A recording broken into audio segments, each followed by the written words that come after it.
আকরাম, এখন পর্যন্ত ঠিক কতজন আত্মসমর্পণ করতে চাইছেন, আর জলদস্যুরা কি বলছেন, পরবর্তী জীবনে তাদের চাওয়া কি?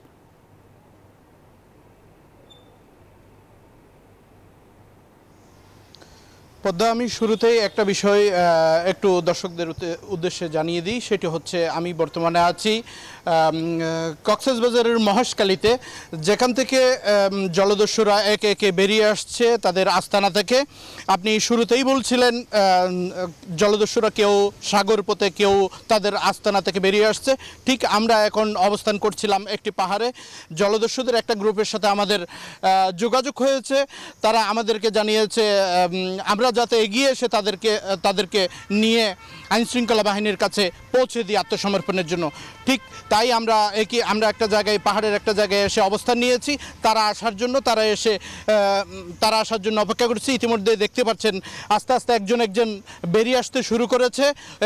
এই সশস্ত্র জলদস্যু এরা আসছে কিন্তু স্বাভাবিক জীবনে ফিরে, স্বাভাবিক পরিবার পরিজন নিয়ে সুন্দরভাবে আগামীর ভবিষ্যৎ জীবন যাতে সুন্দরভাবে জীবনযাপন করতে পারে সেজন্য আগামীকালকে র্যাবের সহায়তায়, নিউজ 24-এর মধ্যস্থতায় যে আত্মসমর্পণ অনুষ্ঠান আছে, সেখানে মাননীয় স্বরাষ্ট্রমন্ত্রী আছেন, প্রধান অতিথি হিসেবে উপস্থিত থাকবেন।